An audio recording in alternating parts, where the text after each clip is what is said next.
Praise the Lord. இந்த ஜூலை மாதத்தில் 30ஆம் தேதி ஆகிய இந்த புதன்கிழமையின் காலை வேளையில் தேவ சமூகத்தில் வந்திருக்கிற ஒவ்வொருவரையும் கர்த்தர் தாமே ஆசீர்வதிப்பாராக.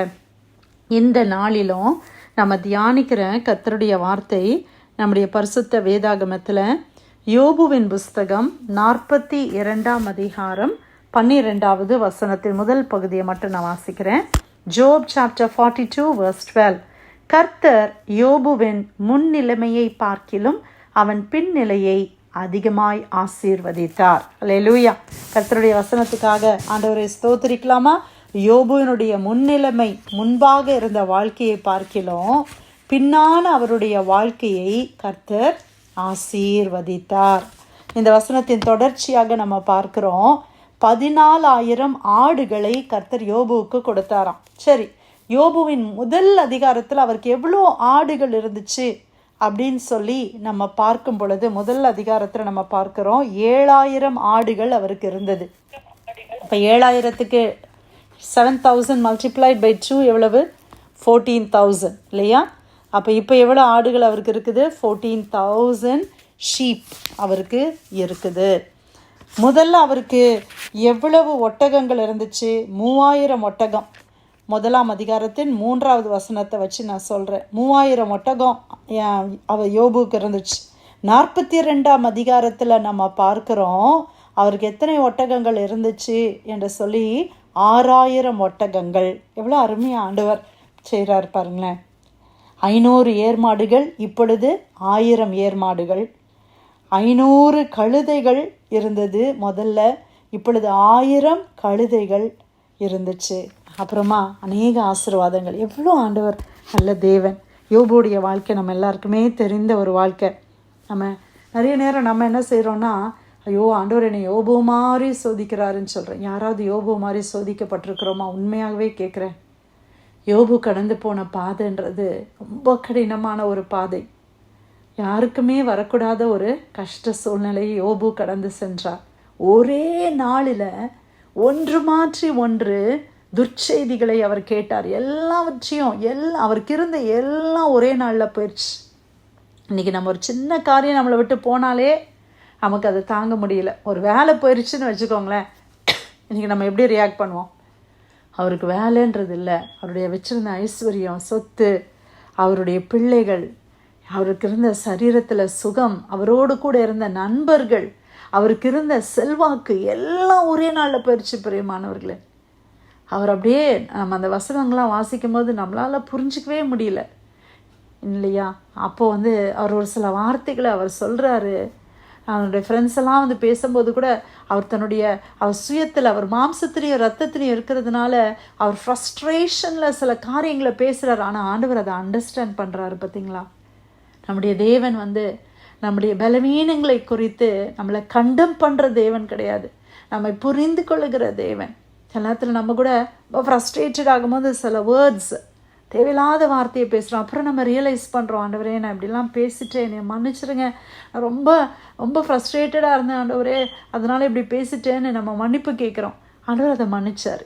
42ஆம் அதிகாரத்தில் நீங்கள் பார்த்தீங்கன்னா அதை நீங்கள் நம்மளால் பார்க்க முடியும். ஆண்டவர் சொல்கிறாரு அந்த ஃப்ரெண்ட்ஸை பார்த்து, யோபு நிதானமாக பேசினா, ஆனால் நீங்களாம் அப்படி பேசலையே. ஏன்னா ஆண்டவரால் புரிந்து கொள்ள முடிகிறது. ஆண்டவர் யோபு அந்த சூழ்நிலையிலையும் அவர் கர்த்தரை நம்பினார், கர்த்தரை சார்ந்து கொண்டார். அல்லேலூயா. ஆமாம் பிரியமானவர்களே, நம்முடைய வாழ்க்கையில் இழப்புகள், கஷ்டங்கள், நெருக்கங்கள் அதெல்லாம் வரும்போது நம்ம சோர்ந்து போகக்கூடாது. நம்ம தேவனை அதிகமாய் சார்ந்து கொள்ள வேண்டும். அல்லேலூயா. ஏன்னா நம்ம இப்போ தியானித்தோம் இல்லையா, யோபுவினுடைய பின் நிலைமையை கர்த்தர் முன்னிலைமையை பார்க்கிலும் அதிகமாய் ஆசீர்வதித்தார். ஆமேன். இரட்டத்தனையாய் கர்த்தர் ஆசீர்வதித்தார். ஆண்டவர் எவ்வளோ நல்ல தேவன். அல்லேலூயா. நான் 10ஆம் வசனம், யோபு தன் சிநேகிதருக்காக வேண்டுதல் செய்த போது கர்த்தர் அவன் சிறையிருப்பை மாற்றினார். யோபுக்கு முன் இருந்த எல்லாவற்றை பார்க்கிலும் இரட்டத்தனையாய் கர்த்தர் அவனுக்கு தந்தருளினார். ஆண்டவர் இரட்டத்தனையாய் கொடுத்தாரா இல்லையா? முந்தைய 500 இருந்தது, இப்போ 1000. இன்றைக்கி உங்கள் பேங்க் பேலன்ஸ் எவ்வளோ இருக்குது? அது ஆண்டவர் டபுள் பண்ணால் எப்படி இருக்கும்? ஆண்டவர் எல்லாவற்றையும் ஆசீர்வதித்து தருவார். நெருக்கங்கள், கஷ்டங்கள் இந்த பாதையில் இருந்தாலும் ஆண்டவருடைய பிள்ளைகளாய் நம்ம இருக்கும்போது, தேவனுக்கு உண்மையாக இருக்கும்போது, ஜெபத்திலையும் ஆண்டவரிடத்துல தரித்திருக்கிறதுலையும் விசுவாசத்திலையும் நம்ம உண்மையாக இருக்கும்போது நிச்சயமாய் கர்த்தர் நம்முடைய பின் நிலைமையை ஆசீர்வதிப்பார். அப்படி என்ன பெருசாக பின்னிலைமை ஆசீர்வதிக்கப்பட்டுச்சு? ஆடு, கழுதை இதெல்லாம் மட்டும் இல்லை.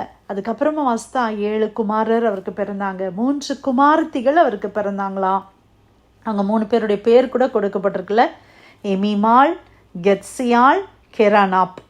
இவங்கெல்லாம் யோபுவின் குமாரத்தி. தேசத்தில் எங்கும் யோபுவின் குமாரத்திகளைப் போல சௌந்தரியமான பெண்கள் காணப்படவே இல்லை. அவ்வளோ அழகான பிள்ளைகளை கர்த்தர் கொடுத்தார். அவர்கள் தகப்பன் அவர்கள் சகோதரி நடுவிலே அவர்களுக்கு சுதந்திரம் கொடுத்தான். இதற்கு பின்பு யோபு 140 வருஷம் உயிரோடு இருந்தார். எத்தனை வருஷம் அவர் பாடுபட்டாருன்னு நமக்கு தெரியல. ஆனால் எவ்வளோ வருஷம் அதுக்கப்புறம் உயிரோடு இருந்தார்? 140 years. 140 வருஷம் அதுக்கப்புறமா அவர் உயிரோடு இருக்கிறாரு. எல்லாம் திரும்பி வந்ததுக்கு அப்புறமா பின்ன அந்த ஆசீர்வாதத்தை திரும்ப பெற்று கொண்ட பிறகு 140 years அவர் உயிரோடு இருந்து 4 தலைமுறைகளாய் தன் பிள்ளைகளையும் தன் பிள்ளைகளுடைய பிள்ளைகளையும் அவர் கண்டார். ஹல்லேலூயா. பிள்ளைகளை மட்டும் இல்லை, 10 பிள்ளைங்களை பார்த்தது மட்டும் இல்லை, பிள்ளைங்களுக்கு கல்யாணம் ஆகி அவங்களுக்கு பிள்ளைங்க பிறக்கிறாங்க, பேரப்பிள்ளைங்களுக்கும் கல்யாணம் ஆகி அவங்களுடைய பிள்ளைகளையும் யோபு பார்க்கிறாரு. யோபு நெடுநாளாக இருந்து பூரண வயதுள்ளவனாய் மரித்தான். ஆமேன். நல்ல ஆயுசு, நீடிய ஆயுசை கர்த்தர் கொடுத்தார். நம்முடைய கஷ்ட நேரங்கள் கொஞ்சம்தான், நம்ம கஷ்டப்படுகிற நாட்கள் கொஞ்சம்தான். பிரியமானவர்களே, தேவன் நம்மளை ஆசீர்வதிக்கிற தேவன். ஹல்லேலூயா. நம்ம இதில் ரொம்ப ரொம்ப விசேஷமான காரியம் யோபுவின் புஸ்தகத்தில் என்ன தெரியுமா? யோபு கர்த்தரை நம்பினார், அது ஒன்று. ஆனால் கர்த்தர் யோபுவை நம்பினார், அதுதான் ரொம்ப ஆச்சரியம். இன்னைக்கு நான் ஆண்டவரை ட்ரஸ்ட் பண்ணுறேன், அது என்னுடைய நன்மைக்காக. ஆனால் கேன் காட் ட்ரஸ்ட் அஸ்? ஆண்டவர் உங்களை நம்ப முடியுமா? யோபு ஆண்டவர் நம்பினார். பார்த்தீங்களா? அன்னைக்கு சாத்தானை பார்த்து ஆண்டவர் சொல்கிறாரு, நீ பூமியெல்லாம் சுற்றிட்டு வரியே, என் தாசனாகிய யோபுவை பார்த்தியா? அவன் எவ்வளோ உண்மையாக இருக்கான் பார்த்தியா? அவனுக்கு எவ்வளோ ஐஸ்வர்யம் இருக்குது, அவனுக்கு எல்லாம் குறையே இல்லை, அவனுக்கு எல்லாமே நிறைவாக இருக்குது. ஆனால் பார்த்தியா, அதிகாலையில் எழும்பி அவன் பலியிட்டு எனக்கு டெத்தில் ஜெபம் பண்ணுறான் பார்த்தியா அப்படின்னு ஆண்டவருக்கு அவ்வளோ பெருமை, அவ்வளோ சந்தோஷம் யோபுவை குறித்து. யோபு மேலே கவனம் வைத்தாயா என்று கேட்கிறான். அப்போ பிசாசு உடனே கேட்குறான், அவன் விருதாவாவா ஆண்டவரே உங்களை சேவிக்கிறான், நீங்கள் எல்லாத்தையும் கொடுத்து வச்சுருக்கிறீங்க ஆண்டவரே, நீங்கள் எல்லாமே அவனோட லைஃப்பில் வச்சுருக்கிறீங்களே, கொடுத்துருக்குறீங்களே, அதனால தான் ஆண்டவரே உங்களை சேவிக்கிறான். அப்போ ஆண்டவர் சொல்கிறாரு, ஆண்டவருக்கு யோபுவில் அவ்வளோ நம்பிக்கை. ஆண்டவர் சொல்கிறாரு, நீ அவன்கிட்ட இருக்கிற எல்லாத்தையும் நீ எடுக்கணும்னா எடுத்துப்பாரு, அப்போ அவன் என்னை சேவிப்பான் என்று கர்த்தர் யோபுவை நம்பினாரே. இன்னைக்கு தேவன் நம்மளை நம்ப முடியுமா? இன்னைக்கு நம்ம நல்ல நிலைமையில் இருக்கும்போது ஆண்டவரை துதிக்கிறோம், ஆண்டவரை ஸ்தோத்திரிக்கிறோம், ஜெபத்துக்கு ரெகுலராக வருகிறோம், நல்லா பண்ணுகிறோம். ஆனால் எல்லாம் இழந்து போகும்போது, சரீரத்தில் பலவீனங்கள் வரும் பொழுது, நெருக்கங்கள் வரும்போது, என்னுடைய சொத்துக்கள் எல்லாம் அழிந்து போகும்போது, என்னுடைய உற்றார் உறவினர்கள் எல்லாம் என்னை விட்டு விலகும் பொழுது, நண்பர்கள் என்னை விட்டு விலகும் போது, நான் இன்னும் ஆண்டவரை சேவிப்பேனா? கர்த்தருக்கு யோபு மேலே அவ்வளோ நம்பிக்கை. ஆண்டவர் சாத்தானை பார்த்து சொல்றார், நீ என்ன வேணாலும் செய்ப்பா, அவன் ஜீவனை மட்டும் நீ தொடக்கூடாது, அவன்கிட்ட இருக்கிற எல்லாத்தையும் நீ பறிக்கணும்னா பறிச்சுக்கோ, ஆனாலும் அவன் என்னை தூஷிக்க மாட்டான். யோபு தூஷிக்கலையே. கர்த்தர் கொடுத்தார், கர்த்தர் எடுத்தார். கர்த்தருடைய நாமத்துக்கு ஸ்தோத்திரம்னு சொன்னாரே. இன்னைக்கு நம்ம வாழ்க்கையில் நம்ம வாயில் அந்த வார்த்தை வருமா? கர்த்தர் கொடுக்கும்போது சந்தோஷமாக இருக்குது, எடுக்கும்போது எப்படி இருக்கிறோம்?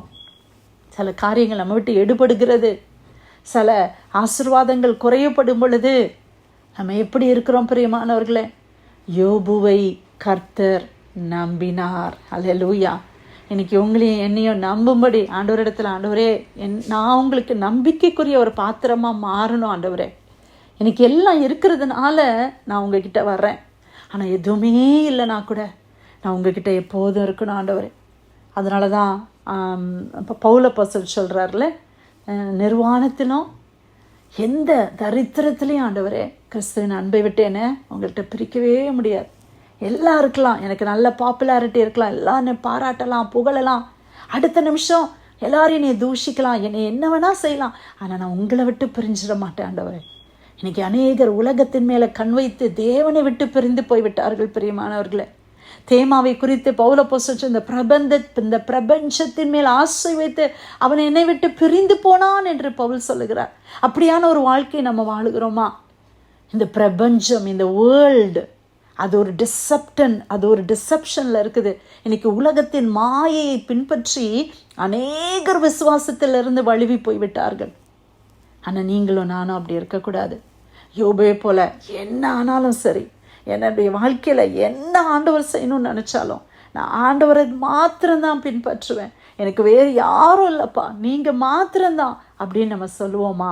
அப்படி நீங்கள் இருந்தீங்கன்னா, அந்த உண்மை உங்களுக்குள்ள இருக்குமானால், யோபுவினுடைய ஆசீர்வாதத்தின்படி கர்த்தர் நம்மையும் ஆசீர்வதிப்பார். ஆண்டவருக்கு ஆசீர்வாதத்தை கொடுக்கறது ரொம்ப லேசான காரியம், ரொம்ப லேசான காரியம். நீங்கள் கொடுக்கறது, ஆண்டவர் உங்களுக்கு கொடுக்கறது ரொம்ப லேசான காரியம். ஆனால் ஏன் சில நேரத்தில் ஆண்டவர் சில காரியத்தை நமக்கு தாமதிக்கிறார் தெரியுமா?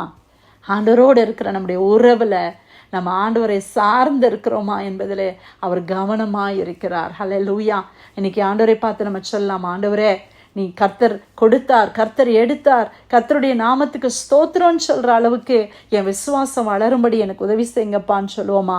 அப்படியானால் நம்ம தியானித்ததின்படியாக யோபுவினுடைய முன்னிலைமையை பார்க்கிறோம், அவருடைய பின்னிலைமையை கர்த்தர் அதிகமாய் ஆசீர்வதித்தார். ஆண்டவர் கொடுத்த நல்ல வசனத்துக்காக ஆண்டவருக்கு நன்றி செலுத்தி பிரேயர் லைனில் வந்திருக்கிற யாராவது நம்ம ஜெபம் பண்ணுவோமா?